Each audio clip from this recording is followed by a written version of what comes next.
Good day, esteemed colleagues. Before we start the formalities, I would like to invite our esteemed panelists to join me here on the dais, starting with Mr. Niels Holm Nielsen.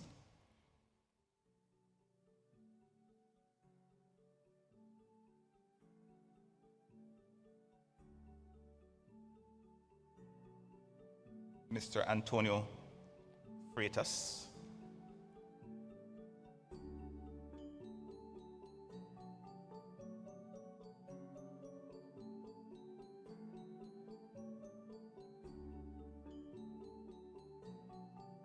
Dr. Jerry Chandler.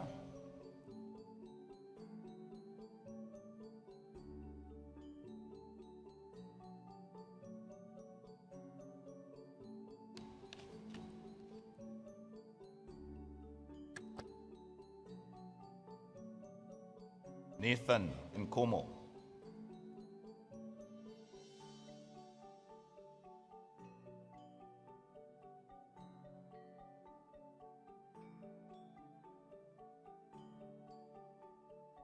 And Banak Joshua Dewal.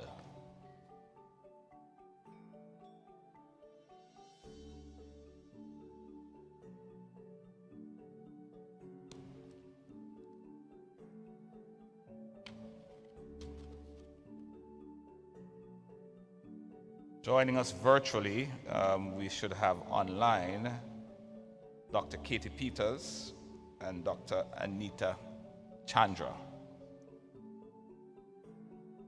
Greetings again, colleagues, and good day, and welcome to the final half day of the 5th World Reconstruction Conference.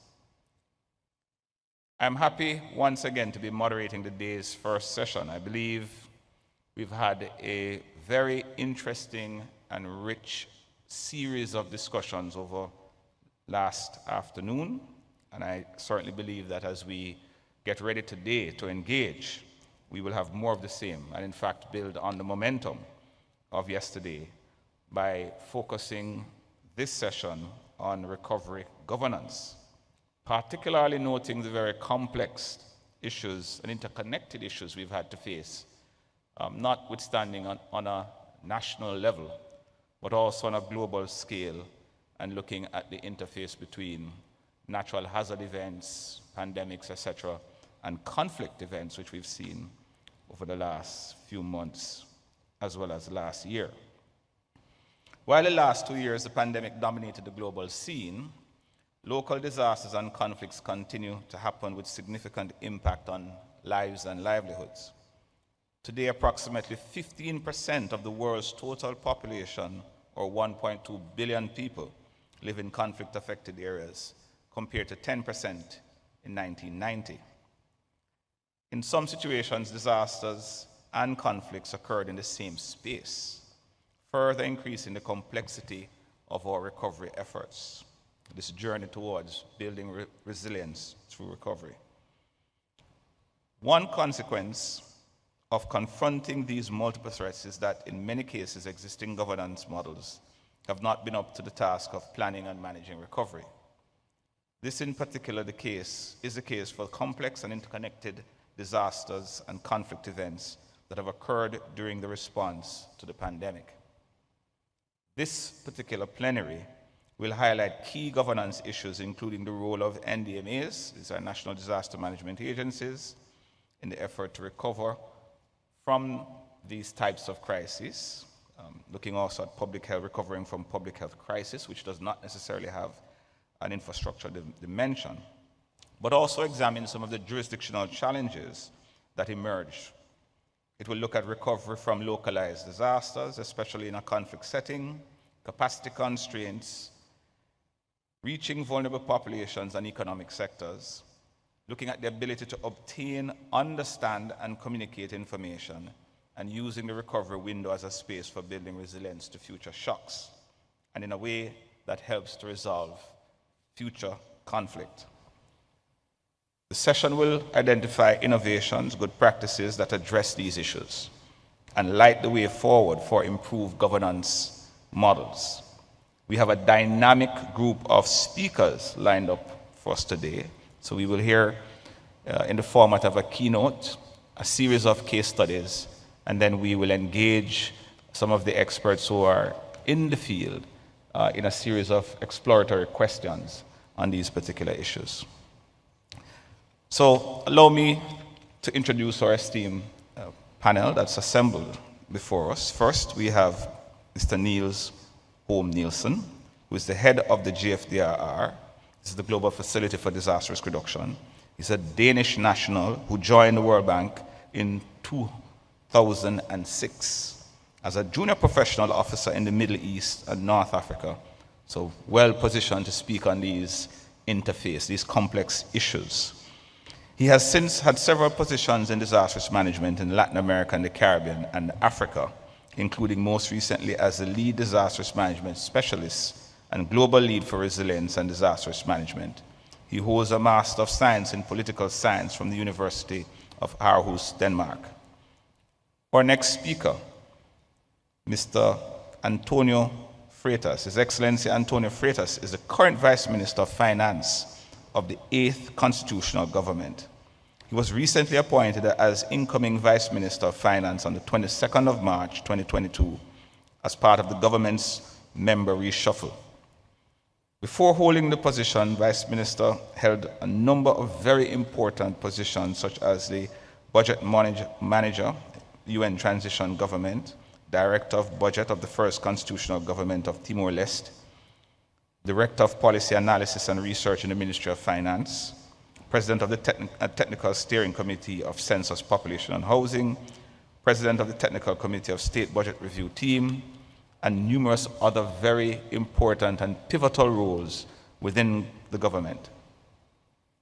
Next, we have Dr. Jerry Chandler, who since 2017 served as Director of Civil Protection for Haiti, which is a government office.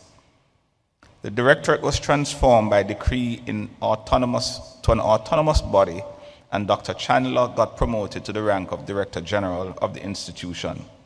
Previously, he worked as an HIV/AIDS program manager for the National Alliance on the Directors of States and Territories of Haiti, and then he was appointed Director of the Emergency Unit at the Office of Occupational Accident Insurance, Sickness and Maternity, a government-run health insurance program that deals with occupational emergencies.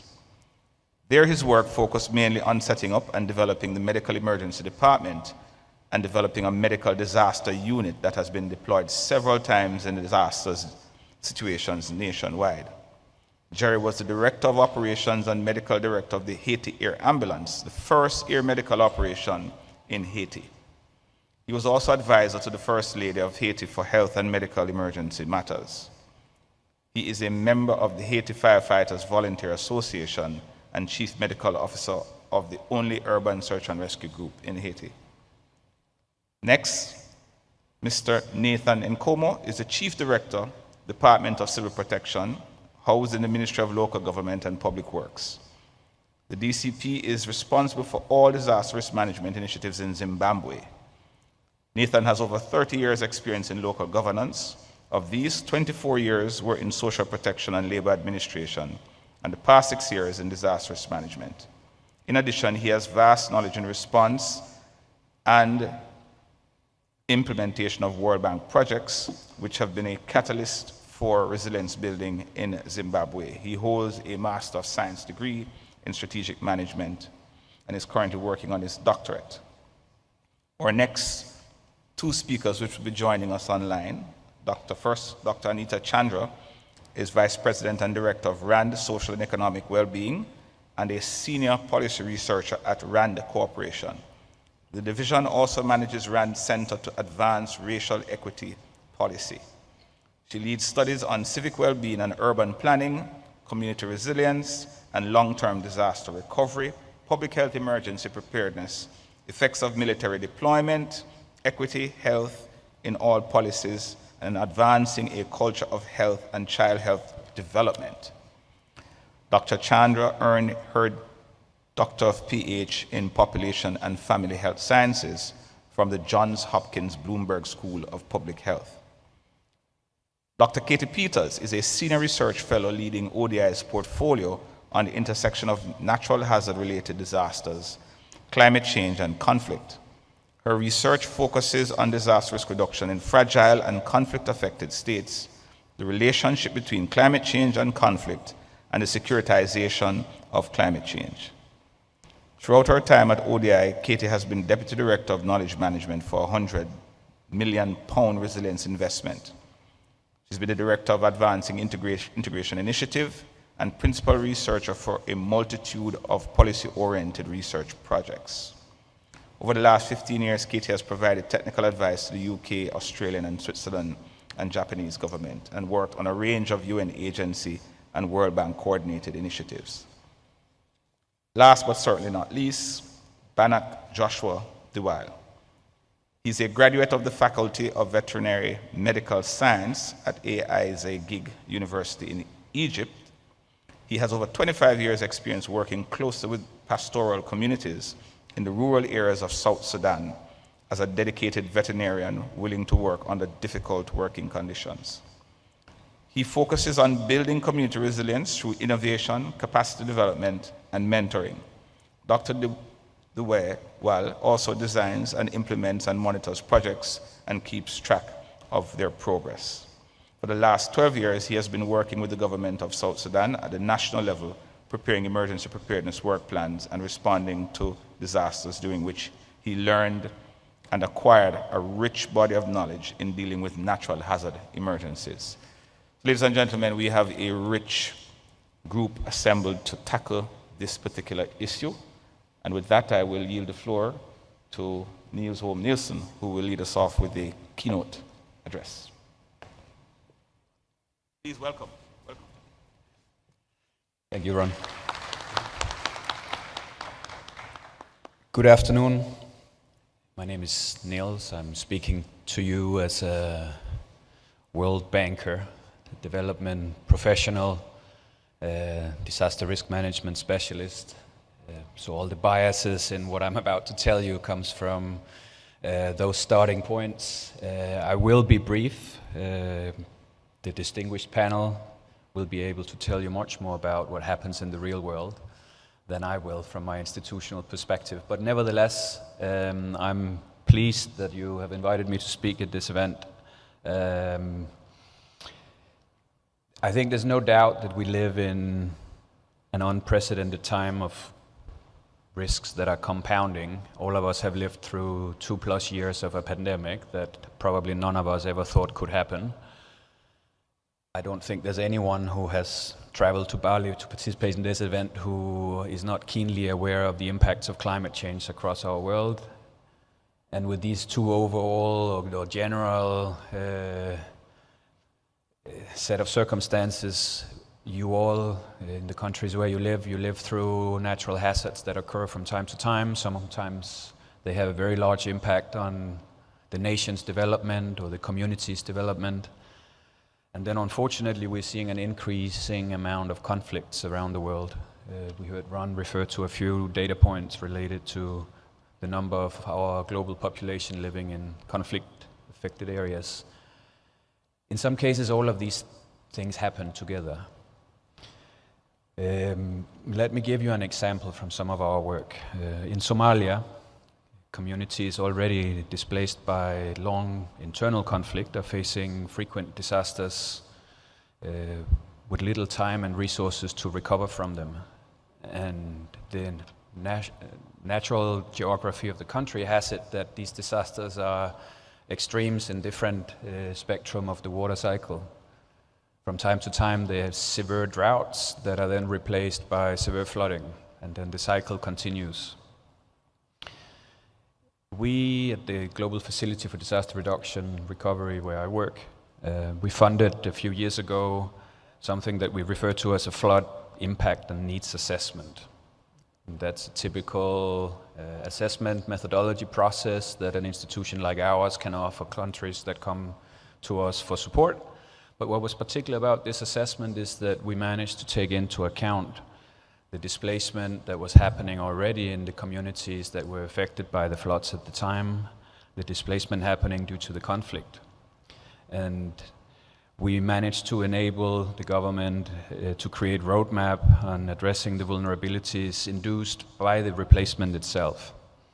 And by being mindful to the particular fragility context that we were operating in and that we were trying to support, this enabled us to put together a program of 140 million in support for Somalia that has since become, in the last few years, a pillar in that country's attempt to recover and overcome not just the flooding in 2019, but since another drought, a locust infestation, and COVID-19.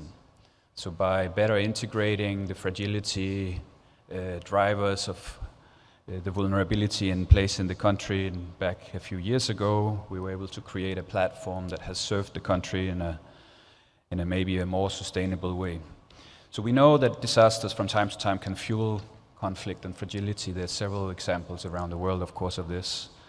But as maybe one can take from this example, disasters sometimes can also be the starting point to address vulnerabilities and building more resilient communities. But all too often when we engage as technocrats, as I am, an institution that's built on technocratic foundations like the World Bank, we don't give enough emphasis and attention to the complexities and the interconnectedness of disasters and conflict events. And by not doing that, we may be underestimating some of the significant risks that exist in that kind of context.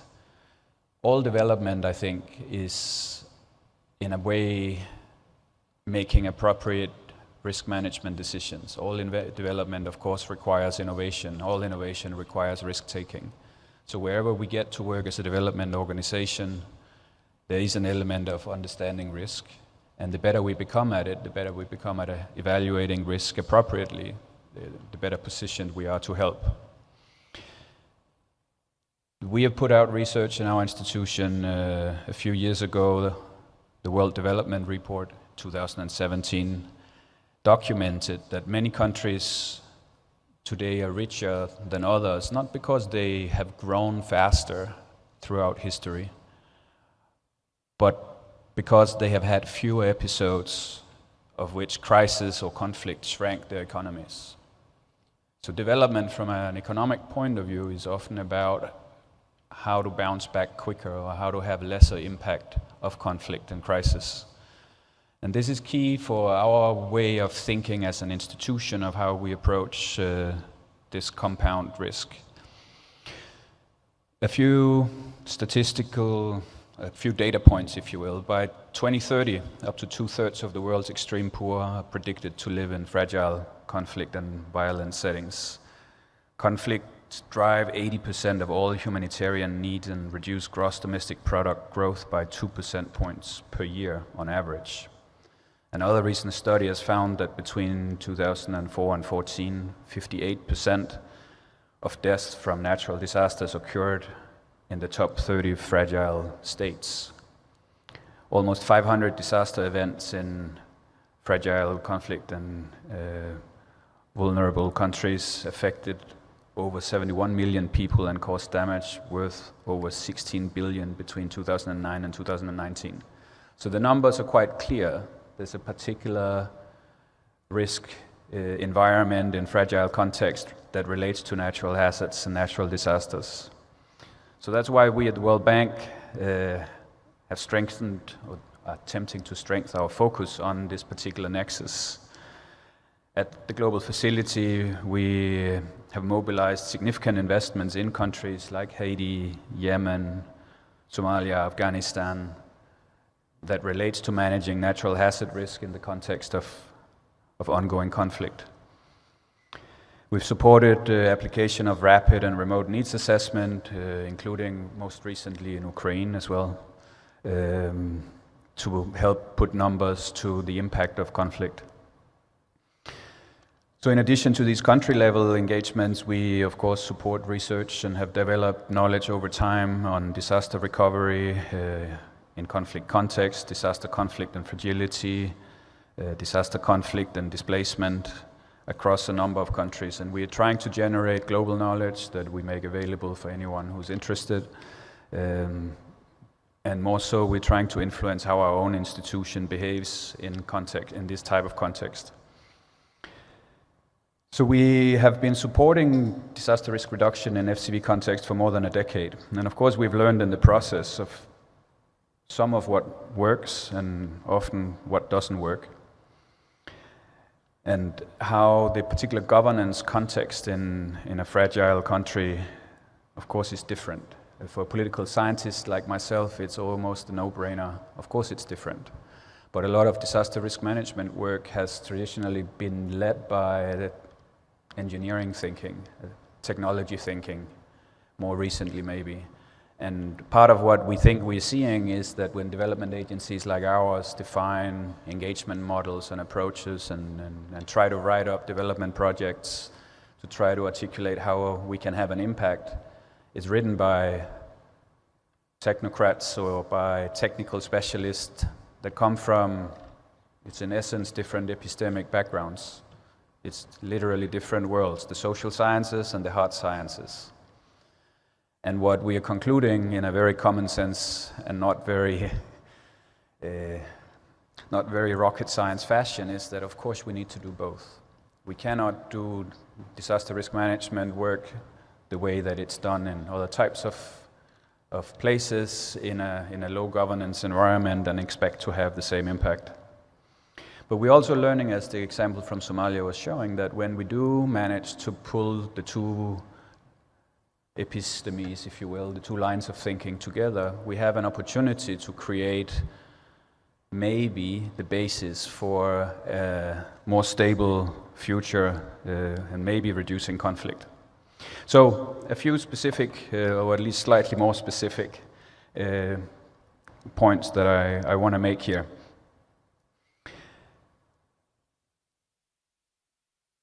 One size does not fit all in recovery.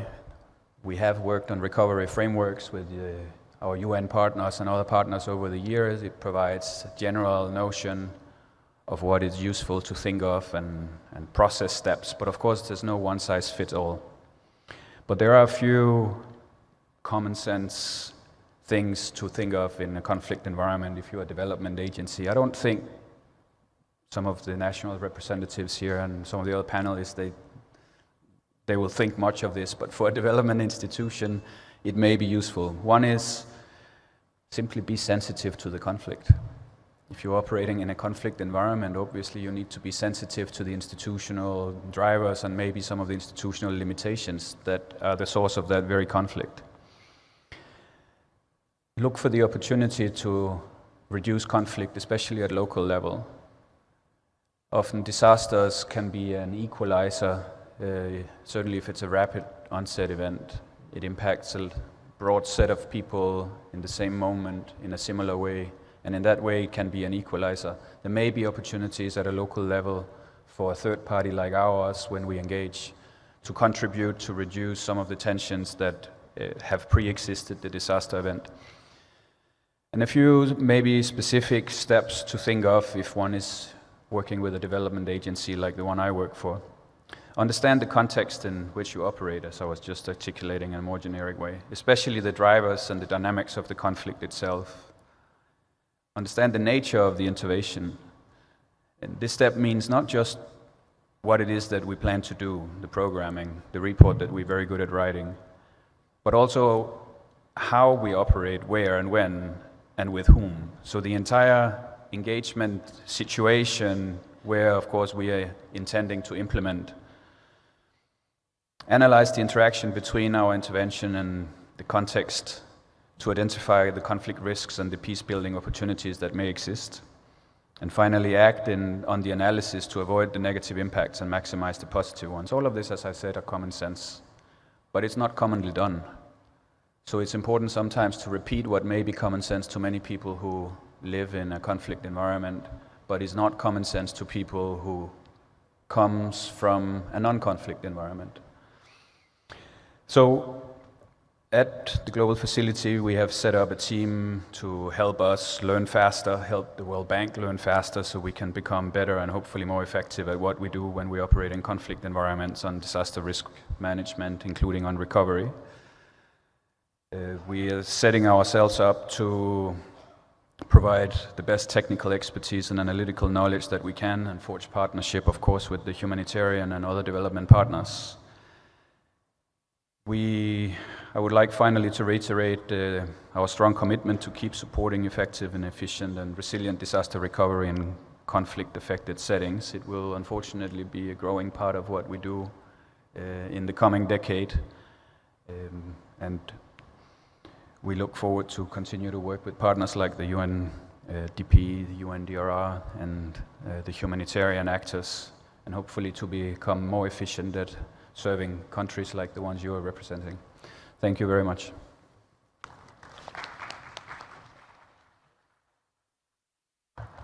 Thank you very much, Niels. If I might just quickly capture a few key takeaways. I mean, you spoke to the issue facing us in terms of the deleterious effects of conflict and disasters and where they are occurring, pointing to fragility as a major context of where these types of deleterious effects are happening in terms of the higher percentile. The challenges that are inherent in trying to do disaster risk reduction in these cases of persistent conflict, and the need for us to really think differently around how we can deliver this in a way to create lasting peace.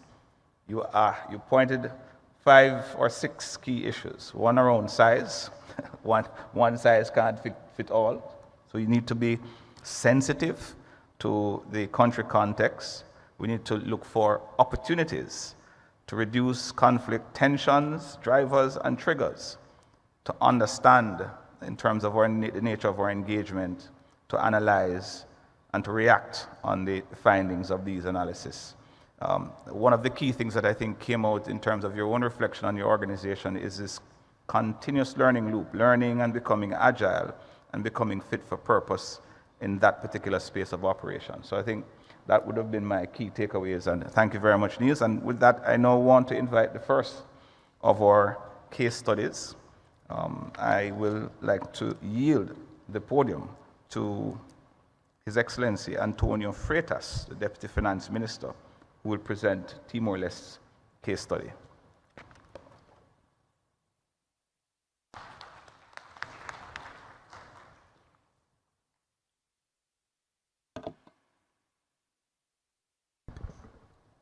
Thank you, Ronald. Distinguished delegates, ladies and gentlemen, this is my pleasure and great honors to represent the government and the people of Timor-Leste to share with all of you the case study from the Timor-Leste.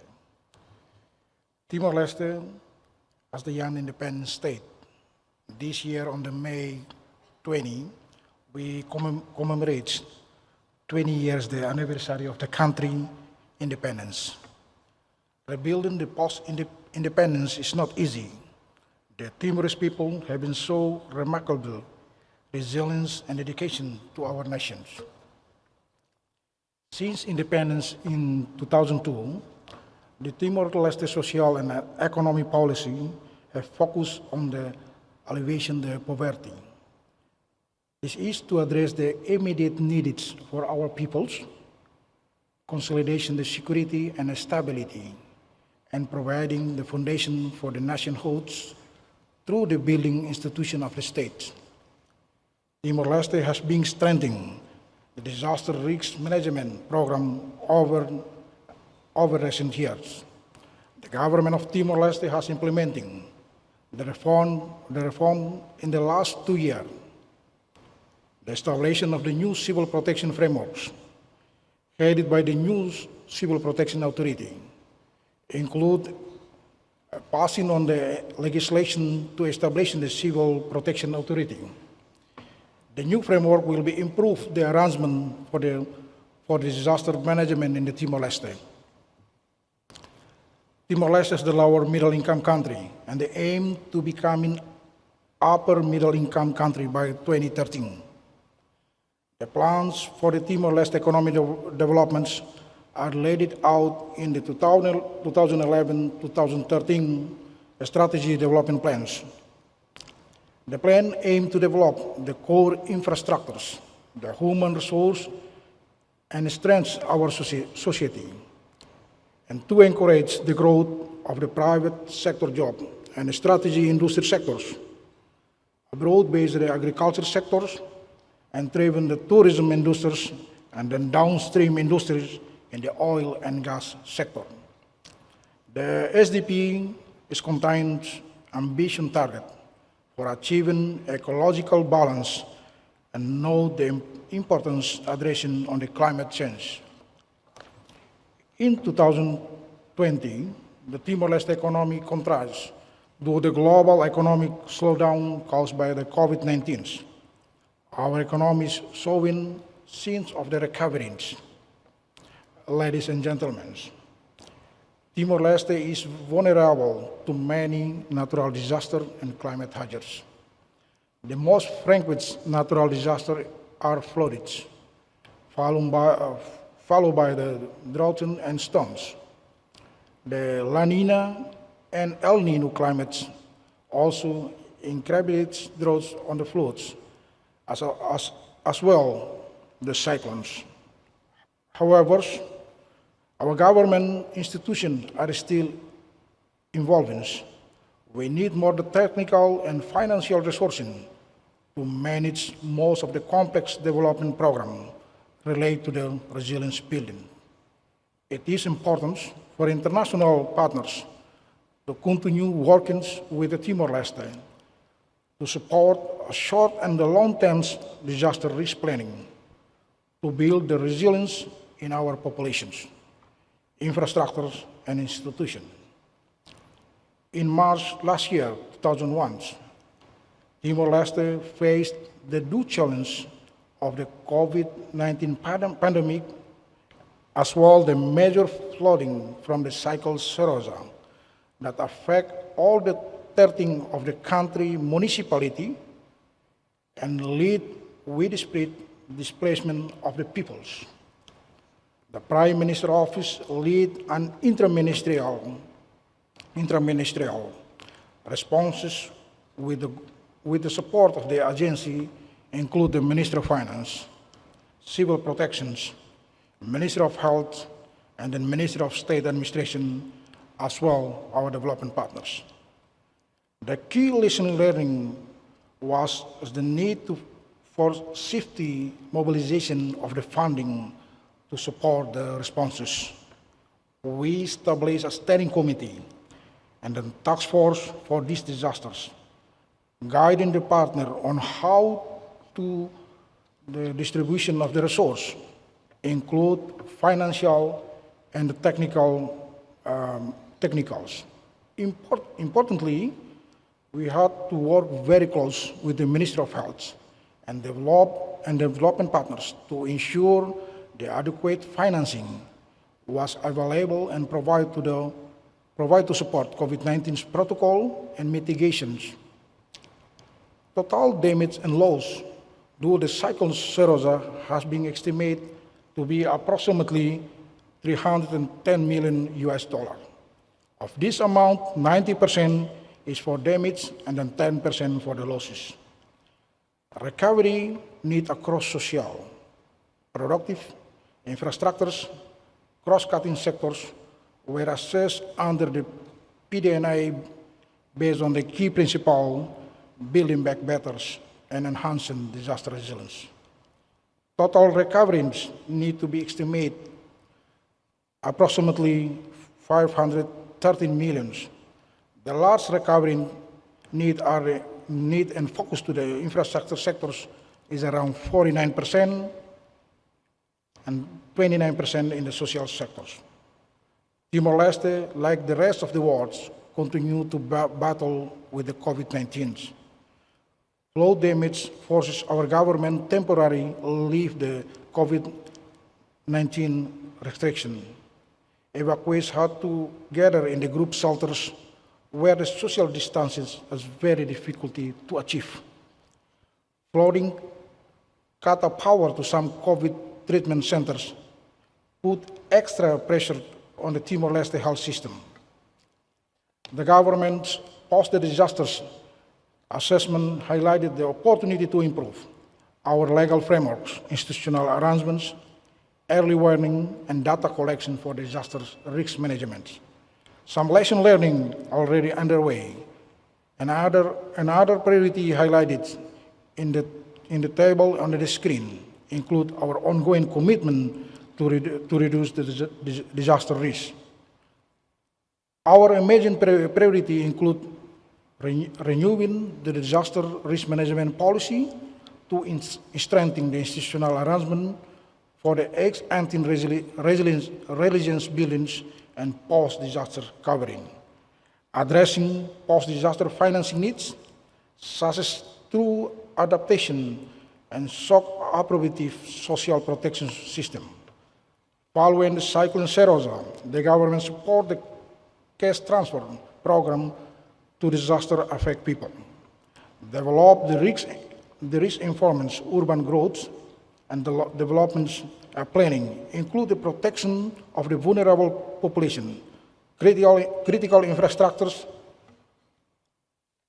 To conclude my presentation, this is some points that the government consider it to be working with the development partners.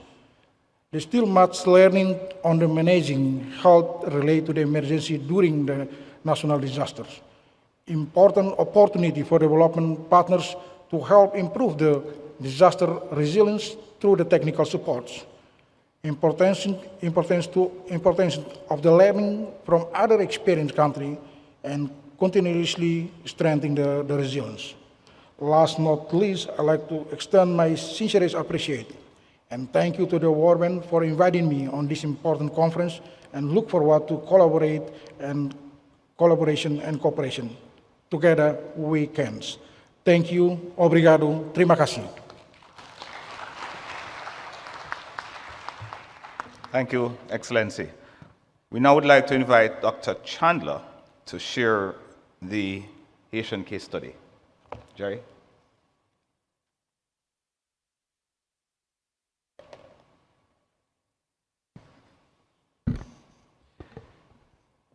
Ladies and gentlemen, distinguished delegates, fellow panelists, it is a pleasure and an honor for me to be here today and to have been invited and to actually share with you the lessons learned from the experience of the latest earthquake that we had in Haiti in August 14, 2021.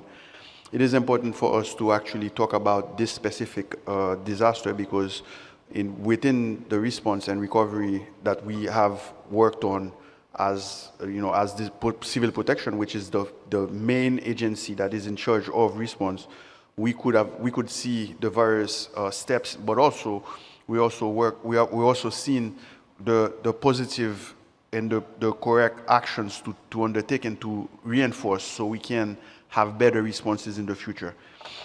In terms of context, rapidly, I can tell you that Haiti, as most of you know, is in the midst of the hurricane tracks, and the country also sits within, in the middle of two tectonic plates, so we have a lot of seismic activity. So August 14 at 8:30, we had a serious 7.2 magnitude earthquake that shook the entire country, and we had the report and the confirmation real rapidly from the Office of Mines and Energy. And 2 days after, we were at grips with a tropical storm that came and hit the same area that was impacted, which is the south area. So we literally had a compound disaster, which was very complex to manage, especially that we have security issues to deal with, and we have a socio-political crisis, as most of you already know, that we were dealing with.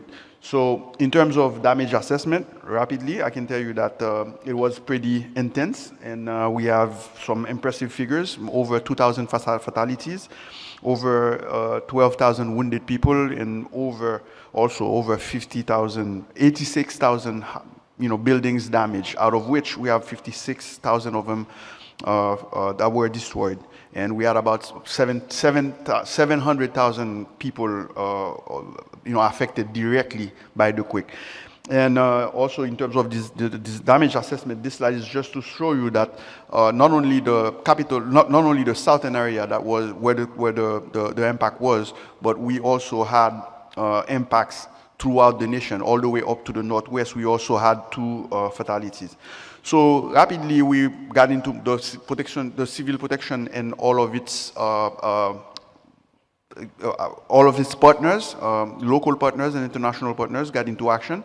We initiated, because we were facing with a full-scale emergency, so we initiated the response protocols, and we had search and rescue efforts locally. We had our local search and rescue teams mobilized from the north. They moved into the impacted area, so we had 6 teams of firefighters, out of which we had 27 women that conducted a lot of rescue operations and saved many people. I would not say a specific number, as those operations were ongoing for multiple days, and they were joined later on by international rescue teams that came and joined the effort. As you know, the earthquake was a 7.2, so it was a big medical emergency. So we had a lot of trauma. We had about 141 people that benefited directly from surgeries. But most importantly, what it is to be noted is the fact that we had to evacuate more or less 558 victims. And we did this through the coordination and collaboration with our international partners that came with aeromedical assets and medical transport assets as well. So again, it was a big coordination piece to take care of and to handle, because we had to take the people from the south, bring them to the capital, and from the capital towards specialized medical facilities so they could be cared for, and then once they were done, bring them back to their native region so they could go on. All in all, it was very intense, because we also had to address the immediate needs of the population, assistance population. So we had, in the first 4 weeks post-disaster, we have transported over 100 tons of food and NFI by air, by ground, and by sea. Again, it was a good coordination effort, because we could actually use and capitalize on the fact that we had multiple military detachments that were available and that came to work along with us. We had also all the UN agencies that were on board with us as well. So, like I said, it was a good coordination exercise, and we actually did a good job, quote unquote, of bringing direct assistance to the population, and it was very important. And as I could say that after one month post impact, we were already at 45% more or less of the response, where we had about, when I say 700,000 people that had already received some form of assistance, pending their situation. So we could also make a distribution, a partial mapping of the distribution, and we could also identify the spots where the needs were more severe and more where we had more requests. So we could orient our response and orchestrate a more, I would say, systematic approach to the response and serve as many people as possible. Of course, there was a huge mobilization. There was, international assistance came through, and we had a lot of, we had all the mechanisms that were activated. The SURF, the CRIF, and the main donors came on board.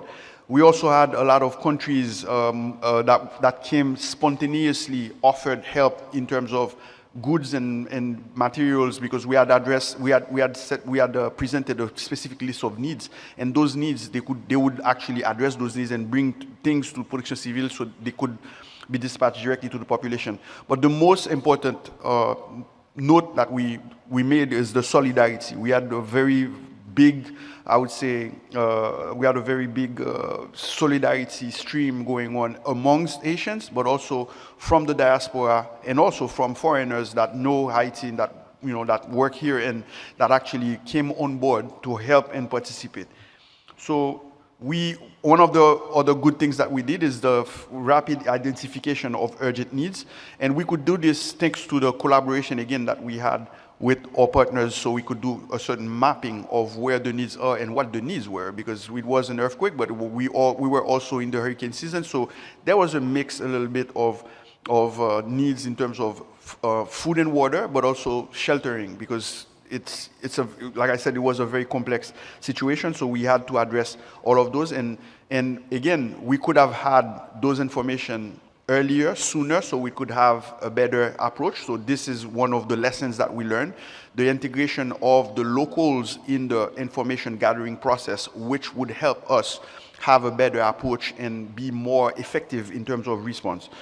So like I said, we established a certain mapping of, next slide, we established a certain mapping of the needs, and we could see exactly where those needs are and what those needs were.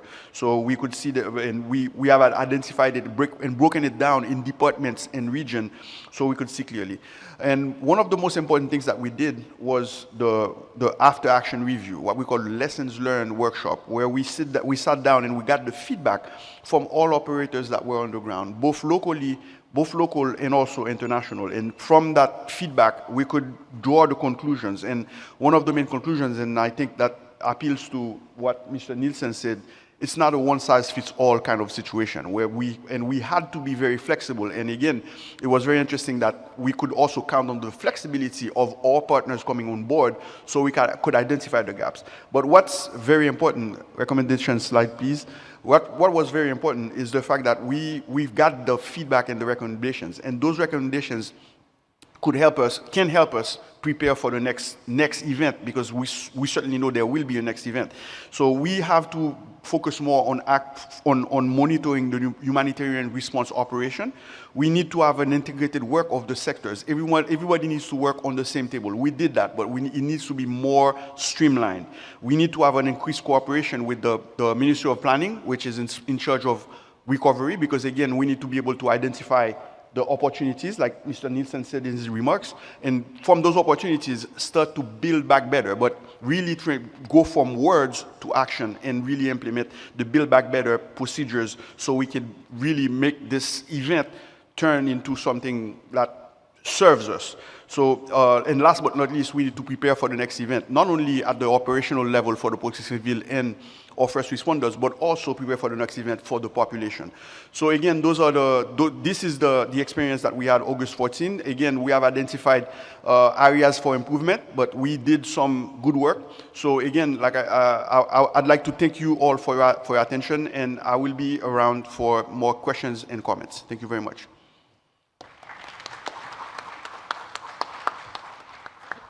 Let me now invite Nathan Nkomo.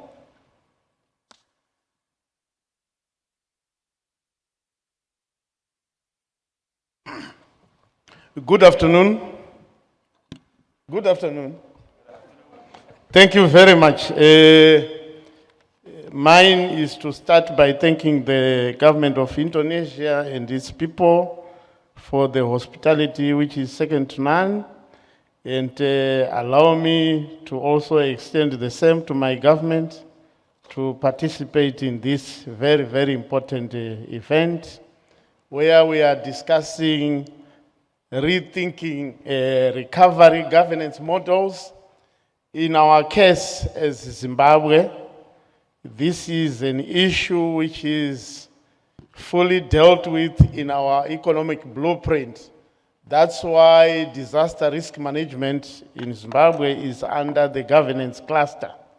And we are also susceptible and vulnerable to a lot of some of these disasters. So the interconnectedness and the complexity of some of these disasters requires us to continue applying our minds. Firstly, I will quickly look at the governance model which we used in dealing with the current pandemic. I'm sure we haven't declared an end state to COVID-19, so we continue to deal with the same. That's why we are still wearing all these masks. So our DRRM approaches for recovery from the pandemic was fully supported by the governance model which we used to manage the disaster.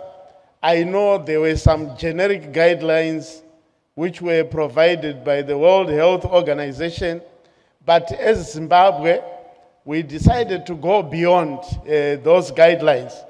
by ensuring that the necessary institutions were put in place.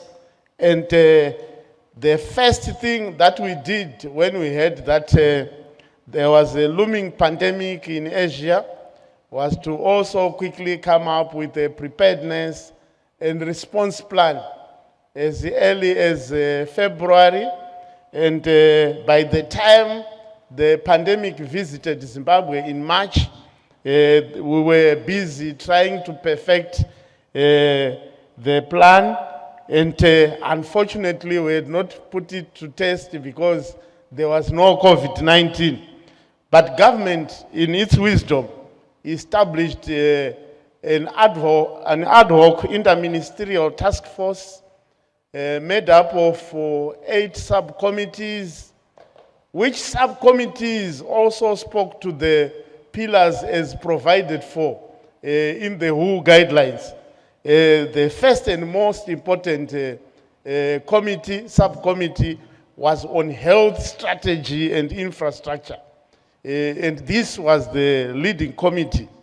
Every subcommittee of the 8 was headed by a minister to ensure that there was traction in the way we were doing things.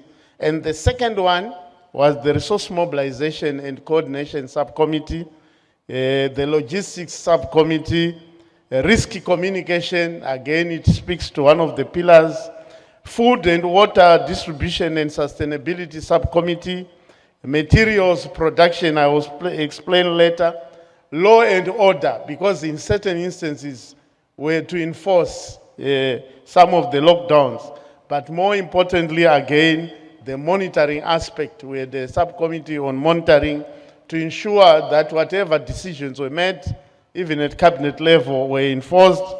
But the other intervention which also resulted in us creating a COVID-19 command center, which was to do all the legwork for the subcommittees, which I have mentioned. So all in all, that became the pillars of our governance structures in as far as response to COVID-19. We're looking at issues of search, rescue, and recovery. That's why contact tracing and surveillance fit in very well in that package. And in certain instances, issues to do with business continuity were also dealt with. In certain instances, recovery and resilience building might also have to happen concurrently.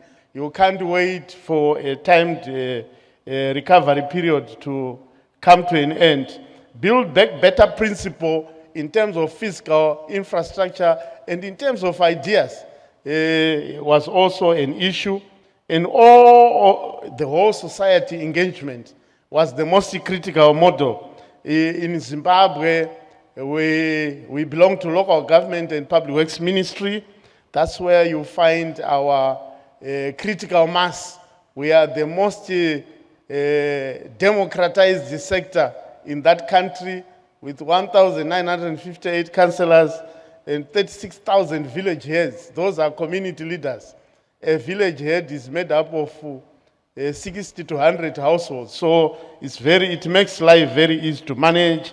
Upscaling of social safety nets, that's cash transfers in urban areas and food distribution in rural areas. Import substitution programs. The keynote speaker talked about not one size fitting all. Can I also add a well-known adage which says, necessity is the mother of all inventions. So in our case, we came up with import substitution programs after realizing that this was a pandemic affecting all corners of the country. We also looked at issues of transboundary or regional arrangements as people were also coming back and how to manage that influx. The private sector participation was also very, very critical in our governance model. They also took a lead, and sectoral standard operating procedures in as far as handling COVID-related issues were concerned, from the health sector, the education sector, which also bore the biggest brunt of that disaster.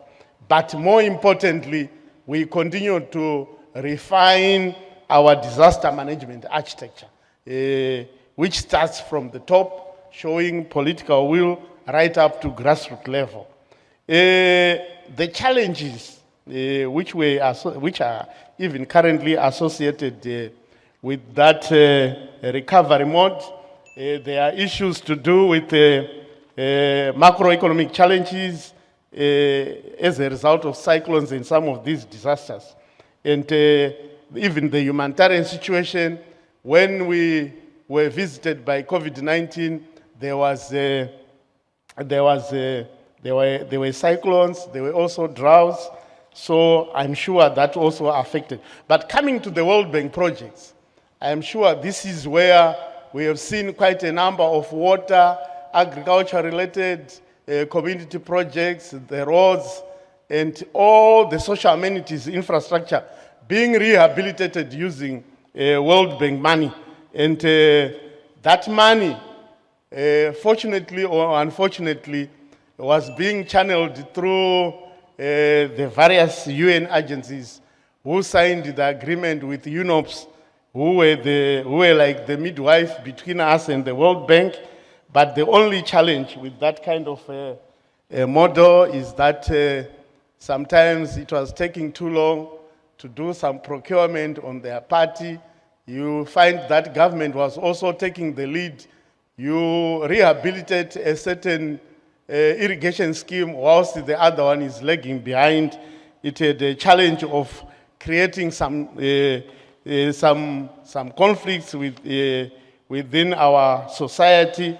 And more importantly, because UNOPS had signed UN-to-UN agreements with 8 UN technical agencies, again, that affected, from our own assessment, the issue of overheads, because once the money is moved from the World Bank to UNOPS, from UNOPS, say, to UNICEF, again, when it gets to UNICEF, it will also attract some of the overheads. So I think, in short, that's the model we used, but I'm sure if these resources are to be properly channeled and minimize some of the overheads associated with the current arrangements, I think will make a big difference. Thank you very much.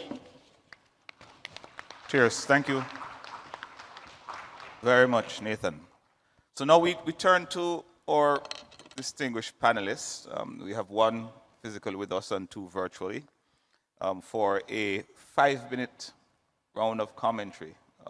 And let me break the monotony a little bit and start with the monotony of seeing all men on the stage, a panel. So I'm going to bring the ladies into the into the picture a little bit and invite Chandra to perhaps give some reflections for the next 5 minutes on the topic. Yeah, thank you for the opportunity to join from Washington, D.C. And I thought I'd make a few comments that reflect and amplify what we've already heard. Much of my insights comes from many years of comparative case studies across the world in terms of what has worked in recovery planning, particularly with consideration of the long stretch of human recovery, not just infrastructure recovery, which we heard referenced earlier, as well as work that we've done globally in communities to build resilience capacities and capabilities. So one of the items that has become even more present in the context of COVID-19 and overlapping disasters is that we've spent a lot of time thinking about resilience as a way of preparing for, withstanding, recovering from, and even transforming in the face of adversity. But we know that disasters disproportionately affect some populations more than others within communities.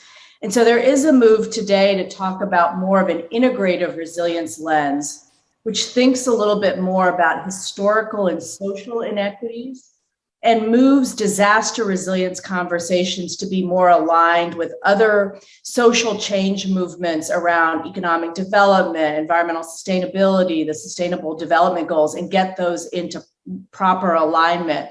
It also means building governance in leadership development, the competencies across sectors in order to make decisions in uncertain circumstances, which we're seeing more and more, particularly given the intersection of conflicts and what those competencies must look like in new governance structures. And then also systems in terms of how to think about the interconnections between systems so that when we're solving for one disaster recovery issue, we're not creating more problems in the longer term in other system responses. And so this kind of integrative resilience lens is an advancement on how we've been thinking about disaster risk reduction and resilience traditionally, and importantly considers equity more squarely.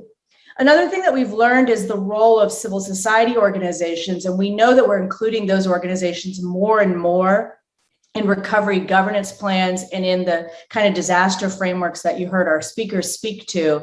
But we still do not have a very effective way of thinking about differences within different types of civil society organizations, how they can be included in the ecosystem to address economic health, natural and cultural resources recovery. What are the investments to connect organizations across sectors? And most assuredly, how do we think about durable financing schemes for a range of civil society organizations and the varying response reliability and the nuance of different types of civil society organizations, smaller grassroots organizations versus private businesses and what that looks like. And particularly when one part of civil society is disrupted and can't reconstitute, how do we think about reliability frameworks in governance models going forward? And finally, we've touched upon it a little bit, but the role of adaptive governance models is particularly critical in an overlapping disaster context, and thinking about cascading failure points in an adaptive governance model. So when we think about how we can promote human needs across social and economic dimensions, we have to think about interlocking conflicts. We have to think about overlapping acute and chronic stresses, and really take a more learning-based approach that can move from centralization of response to decentralization and back again as new data emerges, which will be the case with new pandemics that are unforeseen or uncertain, but also when you overlay other kinds of trade-offs and conflicts as well. So I'll leave you with those comments. Thank you. Thank you very much. Very, very interesting, Chandra. Now I'd like to invite Dr. Peters.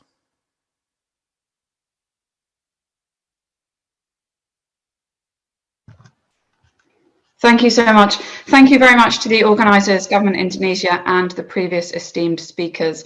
In the interest of time, I'd like to get straight to the point, which is to share with you 4 quick ideas that are born out of a very extensive piece of research that we conducted last year on disaster risk reduction in conflict contexts, with an emphasis on West Africa.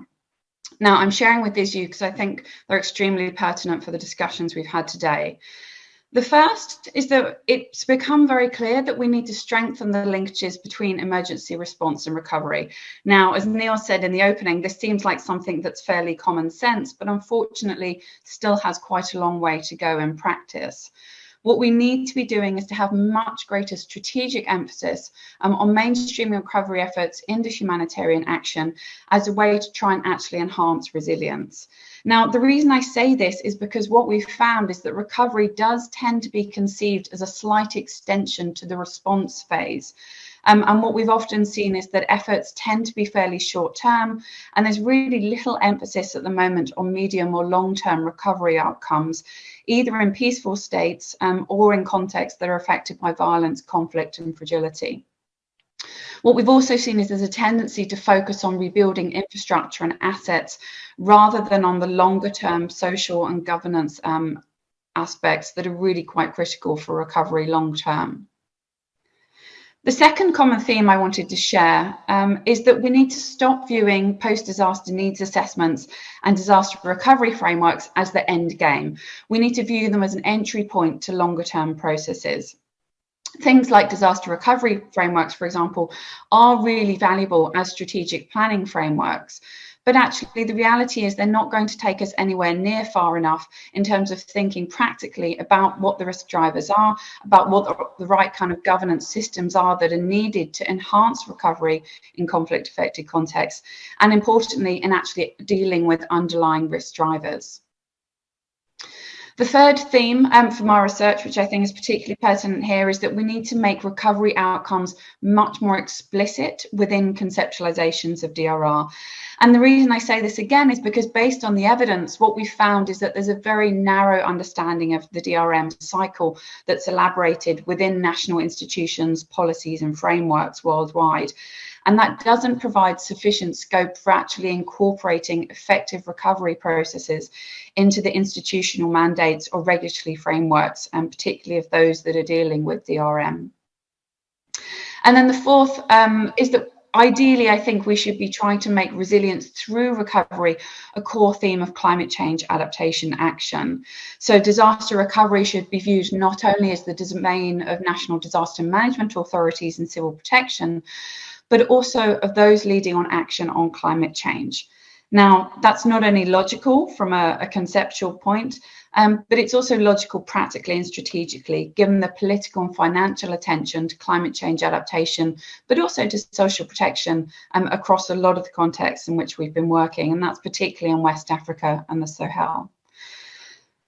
The other advantage, of course, is that integrating resilience through recovery as a theme through climate change adaptation action could also help to develop a much broader constituent of people that are going to help us achieve disaster recovery in the context where it's most needed.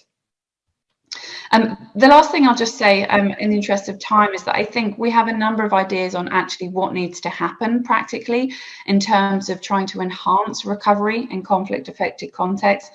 And to me, a lot of this really boils down to the fact that we need to think very carefully about the work that we're doing and to make sure, as Neil said in the opening, that it's very much context and conflict sensitive. Again, it seems like a very obvious thing to say, but we've noticed that there is a real fragmentation of efforts between those working on peace outcomes and those that are working on natural hazard related disaster risk reduction outcomes. So, for example, we could do things much better. So, for example, recovery and peace building assessments that are used commonly within those that are concerned with peace and recovery, they could be really useful tools to help reshape post-disaster needs assessments methodologies in contexts where you have natural hazard related disasters as well as issues of violence and fragility. So I'll pause there, but I can certainly expand on any of the ideas that I've just shared if that's helpful. Thank you, Katie. Interesting and quite a lot there to unpack. I don't know if we'll have time to do that. So now over to you, Joshua.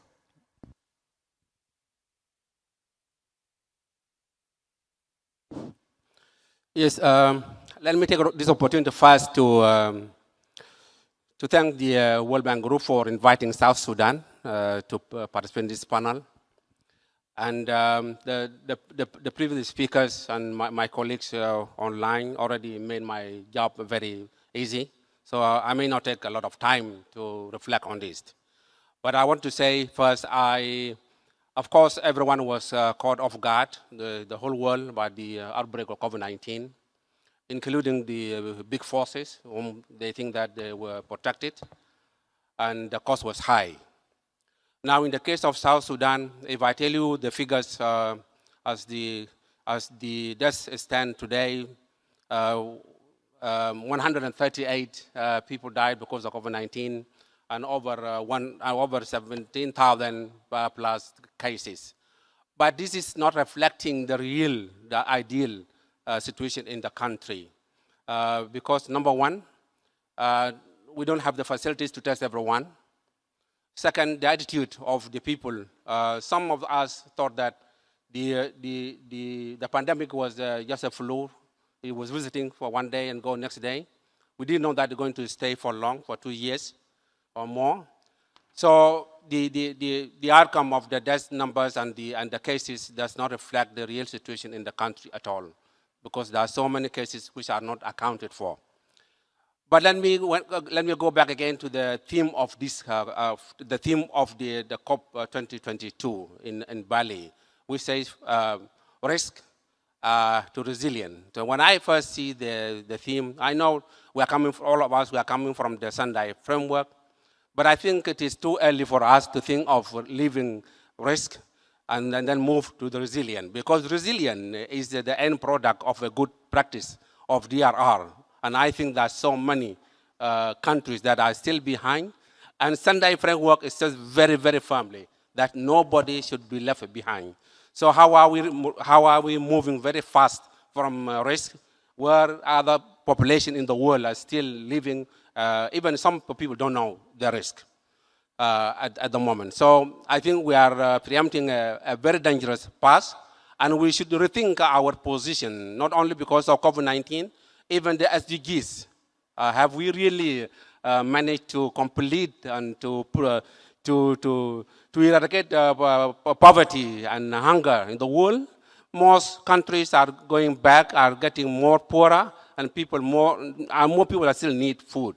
So I think the theme we are trying to communicate today during this conference, COP22 in Bali, it needs to be rethink even more and more further.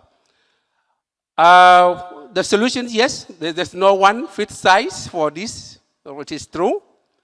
But I think COVID-19 also educates us that we are not very big enough in this world. The world is still bigger than us.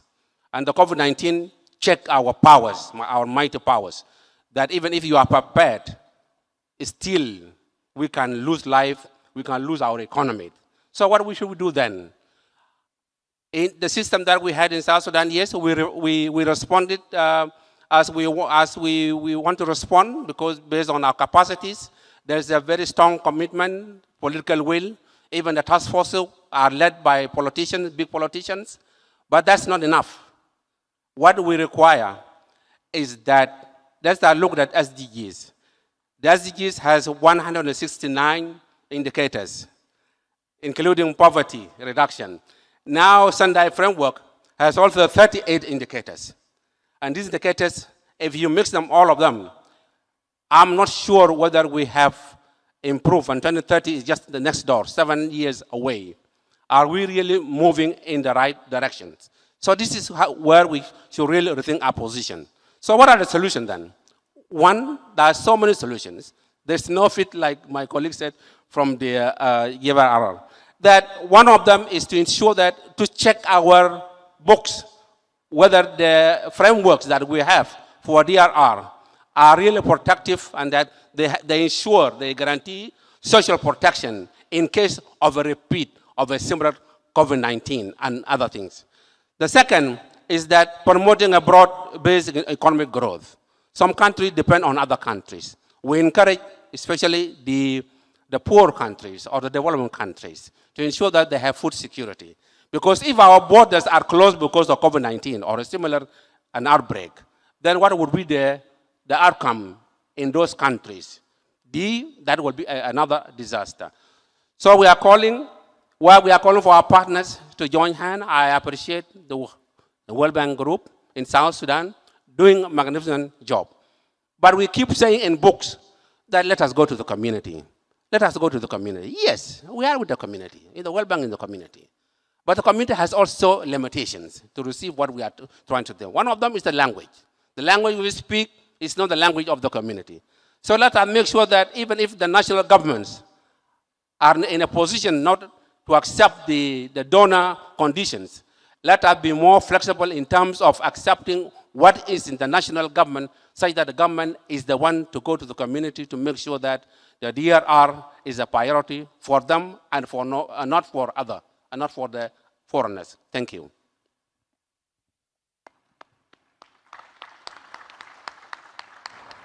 Thank you very much. Now, ladies and gentlemen, this is a really interesting panel. We're out of time, quite unfortunately, because there's quite a lot to unpack from both our keynote speakers, case studies, and our respondents. I will invite perhaps the World Bank and perhaps ourselves to maybe partner on a specific module session, because governance is a very important element of how we need to move forward, and I think we need to revisit a number of things that came out there. So I'm going to attempt to summarize from what was a very rich discussion. I'm just primarily going to call out what I thought were some of the interesting points. This whole call for integrative approaches. We're hearing more and more about integration and the need for us to perhaps function more as a system and less as, parts that are not interacting effectively enough. Tackling issues around historical and social inequities. So moving there into alignment with more of the other social and economic movements within the countries. And I think this is also very much in keeping with the theme of the midterm review, bringing the conversation into a risk-based development discourse. Equity, adaptive governance models, strengthening linkages between response and recovery. Recovery should be seen not as a follow-on from response, as is often the case, leading to what I like to call it the tyranny of the urgent, very rapid efforts which are not building blocks for longer term, medium or long term, resilience building. The need to focus on inherent focus on infrastructure and little on governance and social systems. The need to look beyond recovery frameworks and assessments as an end game, and to make resilience the objective of recovery. So we've been talking about a resilient recovery. And I particularly like the last set of reflections around the need for us to build self-sufficiency. The questions around the direction of travel of the Sendai framework. This is coming at a very important juncture, and the implications it has for the SDGs. And last, this question of our risk language. There's one, which is, do we have a common risk language? And two, are we communicating in the language that the community understands if we want change in direction? So quite a bit to unpack. I will close it there. Join me in thanking our esteemed panelists. I think they've really opened up a very interesting discourse that we must, of necessity, come back to. Thank you very much.